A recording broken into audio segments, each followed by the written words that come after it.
Hi, everyone. Thank you for tuning in. My name's Marie. My business, social media handles, website, and YouTube channel are Mareevuitton. In this series, I'm going to give you the short form videos of the most used how-tos in Studio Designer. These videos are the remake of last year's how-to series, but you may have noticed that Studio Designer got a bit of a facelift in 2025. That prompted me to reshoot all these videos to help the new users because the screen is going to look a bit different. Okay, the processes and teachings, my tips and tricks remain the same. But again, I just want to make sure that I reshoot them because of the way that it looks different on screen. Okay, so as always, please leave your feedback and questions in the comment section and be sure to hit the thumbs up button if you found the video useful. Subscribe to stay updated. Now let's dive in. In this video, we're going to go over how to edit the accounting dates. Okay, what that actually means, okay, you may have noticed, and let's just go over here. You may have noticed that you are not able to redate certain transactions like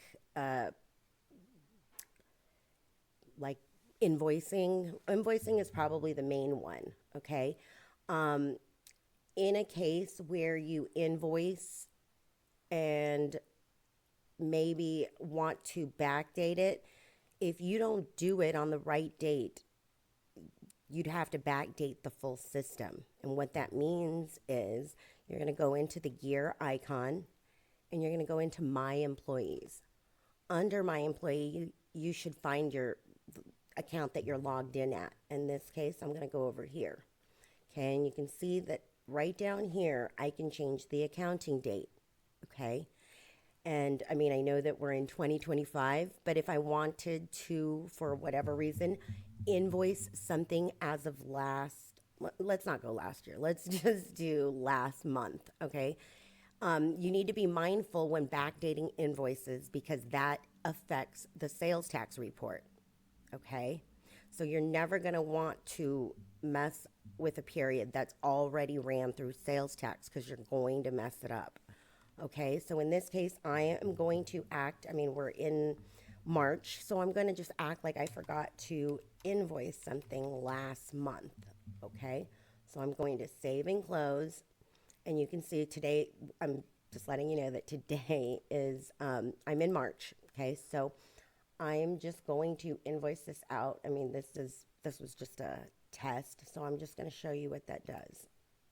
Okay, I'm going to click this. I'm going to create invoice. I will label this. So, and I can't stress the importance of naming your invoices and proposals. It makes it really easy. But look where the date is. Okay, the date is backdating to that date.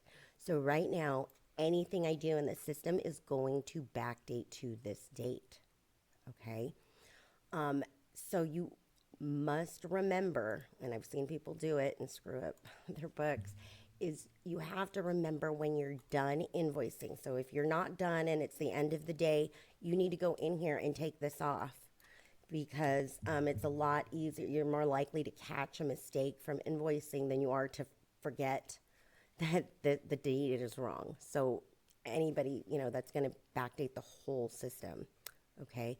So now you can see that if I tried to invoice that same one, and I'll just go to, items.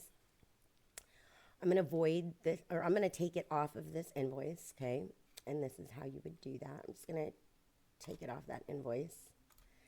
And I'm going to save it, but I'm going to put it back on the invoice, okay? Because I want to show you. So now that I've put it back on the invoice,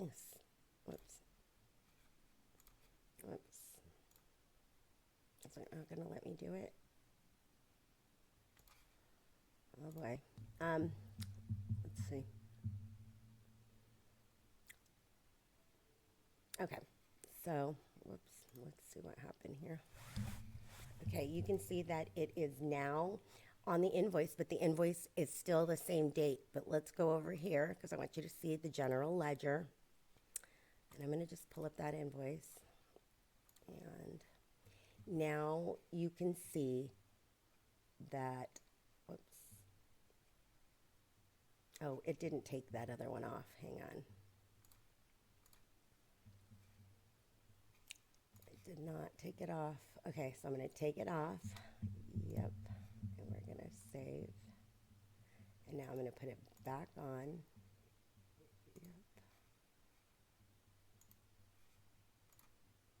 Yep. Okay, now let's go back to the general ledger. And now I want you to see this. So remember how we had everything dated on the 28th?